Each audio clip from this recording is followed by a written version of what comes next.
Welcome back to part 2 students. तो इस part में हम अपना फेवरेट सब्जेक्ट स्टार्ट करते हैं मैथ। क्वेश्चन नंबर 31 से। तो पहला क्वेश्चन है the multiplicative inverse of -1 is. तो -1 का मल्टीप्लिकेटिव इनवर्स क्या होगा। तो हम -1 को -1/1 भी लिख सकते हैं और इसका मल्टीप्लिकेटिव इनवर्स जो होता है रेसिप्रोकल होता है। तो रेसिप्रोकल का मतलब 1/-1 1/-1। तो फाइनली ए भी -1 ही था और ए भी -1 ही आया है।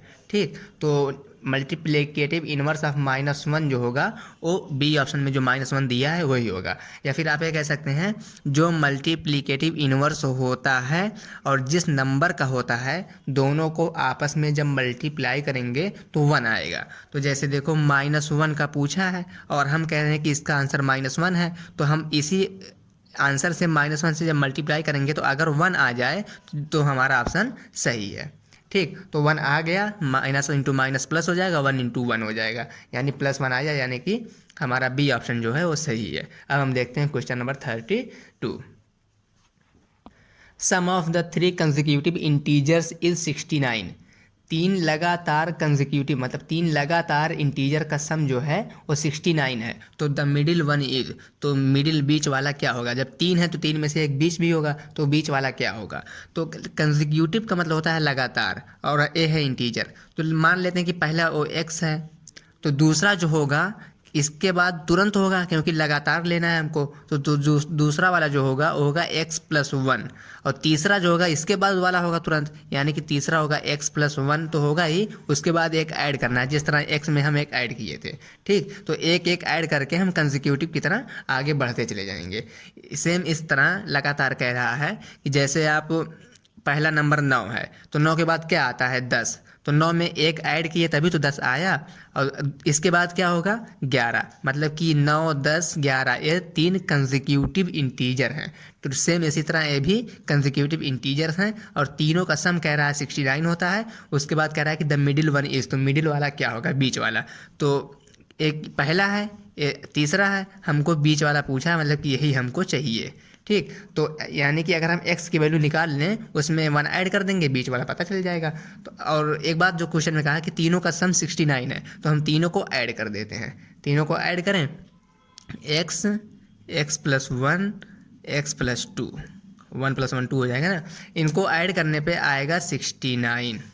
ठीक, तो x x x 3x 2 + 1 ये हो जाएगा 3 = 69। 3x = 69 - 3, यही इधर जाएगा -3 हो जाएगा। और उसके बाद 3x = 69 में से 3 जब माइनस करेंगे आ जाएगा 66। x = हो जाएगा 66/3, यानी कि 3 इंटू, ठीक 3 × 2 जब करेंगे 6 आ जाएगा, फिर 3 × 2 6 हो जाएगा। तो x की वैल्यू आ गई 22। और हमसे पूछा है मिडिल वाला क्या होगा। तो मिडिल वाला होगा x+1। तो मिडिल वाला जो होगा x+1। ठीक, तो और x+1 बोले तो x की वैल्यू है 22 और 1 ऐड करना है मतलब कि 23।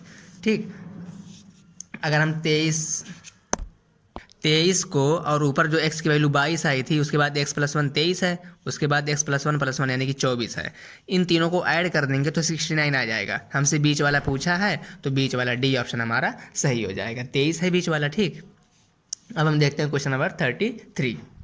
The selling price of an article is 5/4 of the cost price. कह रहा है कि सेलिंग प्राइस ऑफ आर्टिकल जो हो गया है वो 5/4 ऑफ कॉस्ट प्राइस है, मतलब कि 5/4 इंटू कॉस्ट प्राइस। ये क्वेश्चन में दिया है हमको। तो कह रहा है कि फिर गेन परसेंट कितना होगा। तो गेन परसेंट हमको निकालने के लिए हमको क्या चाहिए, गेन परसेंट का फार्मूला होता है गेन परसेंट। तो ऊपर होता है गेन, कितना गेन हुआ, और नीचे होता है कॉस्ट प्राइस इंटू 100। तो गेन परसेंट हमको निकालना है, इसके लिए हमें पता करना होगा कि गेन कितने का हुआ है, कॉस्ट प्राइस कितनी थी इंटू 100। ठीक, इतना हमको काम करना है। तो सिर्फ एक कंडीशन दी है, एक इन्फॉर्मेशन दी है कि सेलिंग प्राइस हो जो आर्टिकल की है वो 5/4 है कॉस्ट प्राइस की। ठीक, तो हम मान लेते हैं कि कॉस्ट प्राइस जो है वो 100 रुपये है। तो मान लेते हैं कि लेट कॉस्ट प्राइस = 100 रुपीज़। ठीक, अगर जब कॉस्ट प्राइस 100 है तो सेलिंग प्राइस कितनी हो जाएगी, तो इसी में रख के देते हैं कॉस्ट प्राइस को। सेलिंग प्राइस हो जाएगी कितनी है, 5/4 of cost price, 5/4 into C P. तो अब सी पी की वैल्यू यहीं रख दें जो हम 100 माने हैं, तो ये हो जाएगा 5/4 इंटू 100। तो 4 एकम 4, 4 पच्चीस एकम 100, 25 पंजे 125। इसको जब हम मल्टीप्लाई करेंगे तो आ जाएगा 125। ठीक, यानी देखो कॉस्ट प्राइस 100 मानने के बाद सेलिंग प्राइस आई 125।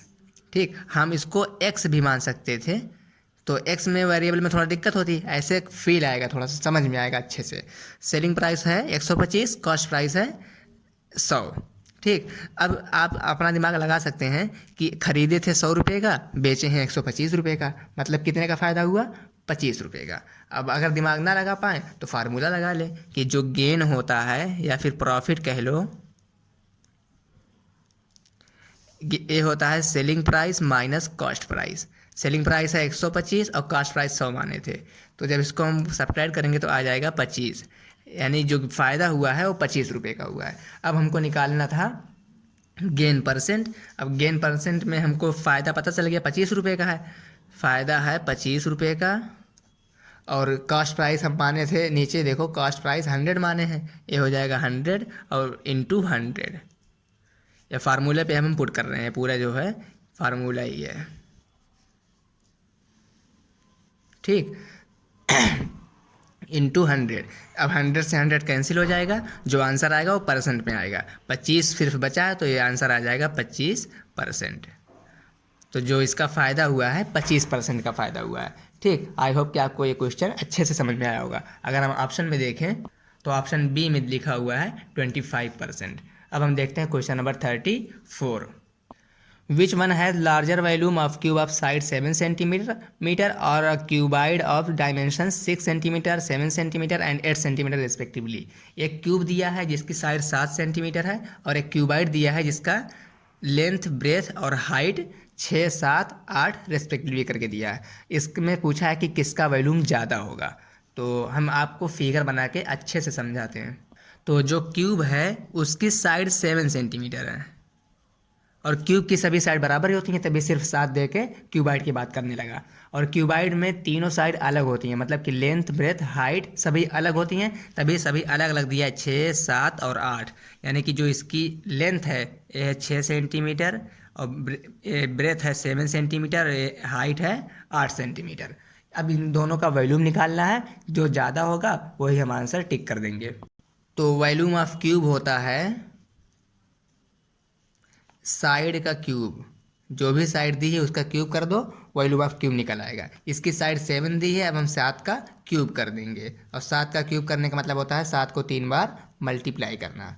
अब जब 7 को 3 बार मल्टीप्लाई करोगे 7 7 49 और एक 7 बचा है, इसको भी जब आप मल्टीप्लाई करोगे आ जाएगा 7 9 63 के 3, 4 हासिल 6 हासिल, 7 चौक 28 6 34, ये हो जाएगा 343 सेंटीमीटर क्यूब, क्योंकि ये वॉल्यूम है। ठीक, अब इसी तरह जब हम वॉल्यूम ऑफ क्यूबाइड निकालेंगे, ये हो जाएगा वॉल्यूम ऑफ क्यूबाइड। तो इसका फार्मूला होता है length into breadth into height. ठीक, तो इसकी लेंथ है 6 सेंटीमीटर, ब्रेथ है 7 सेंटीमीटर, हाइट है 8 सेंटीमीटर। अब तीनों को जब हम मल्टीप्लाई कर देंगे तो आ जाएगा 6 7 42 इंटू 8, 8 दूनी 16 के 6 एक हासिल, 8 चौक 32 एक 33।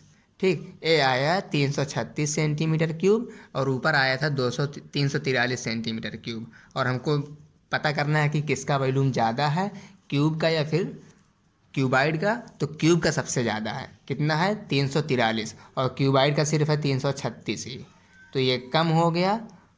क्यूबाइड का जो था 343 था, ये ज़्यादा हो गया। तो अगर हम ऑप्शन में देखें तो पहला ही ऑप्शन क्यूब का ज़्यादा है, ए में दिया हुआ है। अब हम देखते हैं question number 35। Area of cardboard needed to make a box of size 25 centimetre, 10 centimetre and 8 centimetre. तो अभी जो क्वेश्चन किए हैं पहले, तो सेम इसी तरह ये भी क्यूबाइड है, a length, a breadth, a height. तो लेंथ है 25 सेंटीमीटर, ब्रेथ है 10 सेंटीमीटर, हाइट है 8 सेंटीमीटर। तो इसी तरह का एक बॉक्स बनाना है, तो कितना कार्डबोर्ड लगेगा। कार्डबोर्ड मतलब ये जो शीट लगी है ऊपर, ये शीट कितनी लगेगी, सिर्फ ऊपर ही नहीं, पूरा ऊपर नीचे दोनों साइड किनारे और दोनों फेस, आगे पीछे, आगे और पीछे, इसमें कितनी शीट लगी है यही हमको निकालना है। तो इसको निकालने के लिए हमको निकालना पड़ेगा surface area of cuboid. Surface area of cuboid का अलग फार्मूला होता है, वो मैं नीचे आपको लिख के दिखाता हूँ। सरफेस एरिया ऑफ क्यूबाइड थोड़ा लेंदी होता है। सरफेस एरिया ऑफ क्यूबाइड ये होता है 2 × length into breadth plus breadth into height plus length into height. ये फार्मूला होता है। ये लेंथ है, एल है, एल इंटू बी। ठीक, और इसमें जो लेंथ दी हुई है, लेंथ है 25 सेंटीमीटर, ब्रेथ है 10 सेंटीमीटर, हाइट है 8 सेंटीमीटर। तो लेंथ इंटू ब्रेथ मतलब कि length into breadth 25 into 10, 25 into 10 करेंगे तो आ जाएगा 250। इसका जो करेंगे तो आ जाएगा 250। इसी तरह ब्रेथ इंटू हाइट, ब्रेथ 10 है, हाइट 8 है, 10 8 80। और लेंथ इंटू हाइट, लेंथ कितना है 25, हाइट है 8, 25 8 200। ठीक, इसी को हम कर देंगे, आ जाएगा सरफेस एरिया। अब सबको ऐड करेंगे, 200 प्लस 250 हो जाएगा 450, 450 में 80 जोड़ेंगे तो आ जाएगा 530। जब हम इसको और मल्टीप्लाई करेंगे तो आ जाएगा 530 का 2 गुना करेंगे तो 1060 आ जाएगा।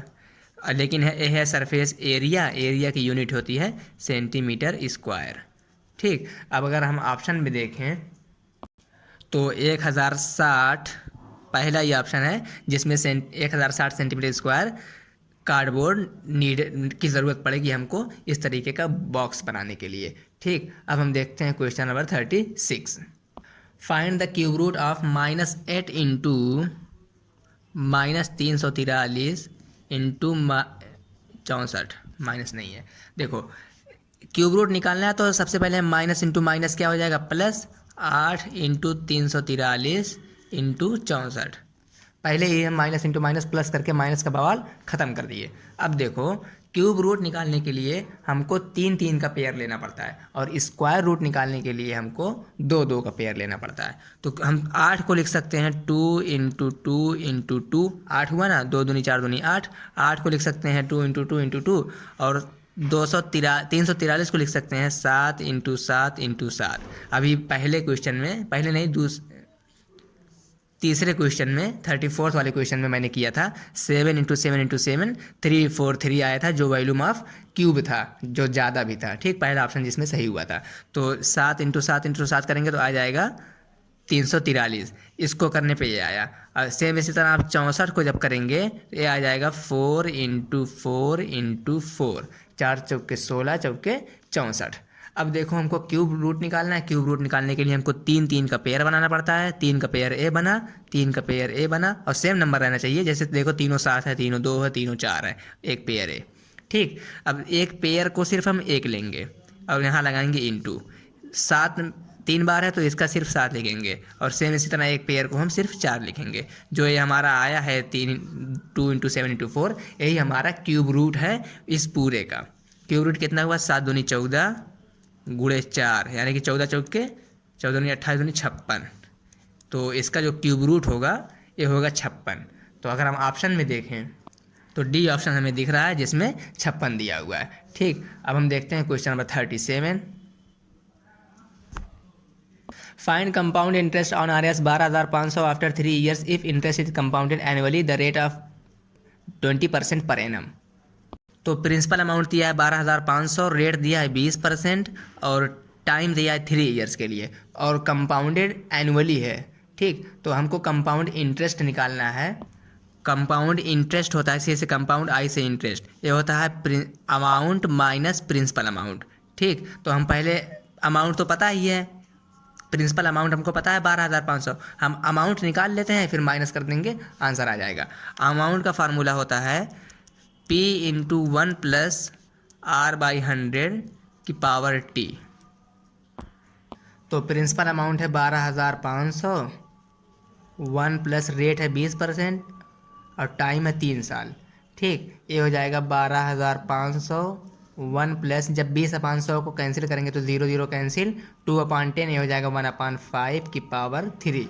ठीक, अब इसको हम जब सॉल्व करेंगे 12,500 इसको कर सकते हैं, जो नीचे और किनारे रहता है इसको मल्टीप्लाई करते हैं, 5 इंटू 1 ये हो जाएगा 5, और ऊपर जो रहता है उसको प्लस करते हैं, ऊपर 1 है ना तो इसको प्लस कर देंगे, 5 + 1, जो नीचे रहता है उसको नीचे ही रहने देते हैं, और क्यूब लगा है तो क्यूब भी लगा देते हैं। ठीक, इस तरीके से करेंगे और ये हो जाएगा 12,500, ये हो गया 6, 5 से 1 6, और नीचे है 5, इसको करना है क्यूब। ठीक, इसको अब आगे जब सॉल्व करेंगे तो 6 का क्यूब होता है 6 इंटू 6 इंटू 6, और 5 का क्यूब होता है 5 इंटू 5 इंटू 5। ठीक, अब देखो ऊपर कितना है, 5 इंटू 5 कितना होता है, 5 इंटू 5 25, फिर इंटू 5 ये हो जाएगा 125। मतलब नीचे जो दिया है 5 इंटू 5 25, 25 पंजे 125, 125 है। अब 125 को ऊपर 125 से कैंसिल कर देंगे, सिर्फ डबल ज़ीरो बचेगा, यानी कि ऊपर बचा है 100।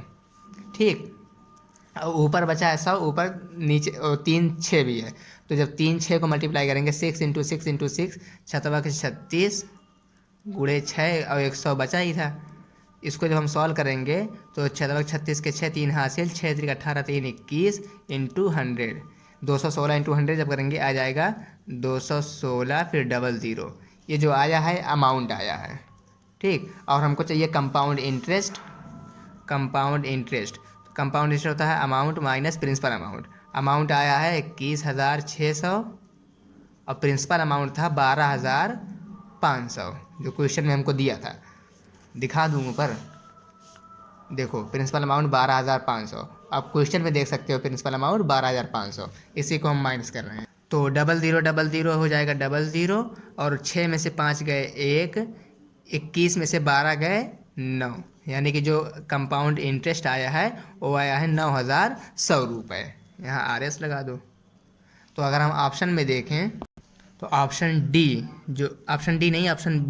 9100 रुपये दिया है, यही हमारा कंपाउंड इंटरेस्ट आया है। सिर्फ फार्मूला था, फार्मूला रख के आप सॉल्व करेंगे, आप आसानी से आप भी कर सकते हैं। ठीक, क्वेश्चन नंबर 38 देख रहा है, आपका होमवर्क है। होमवर्क कैसे करना है आप जानते हैं, 38 का जो भी सही होगा 38, फिर फुल स्टॉप लगा के आप ABCD जो भी रहेगा उसको लिख देना। ठीक, आप पढ़ाई करते रहें। All the very best.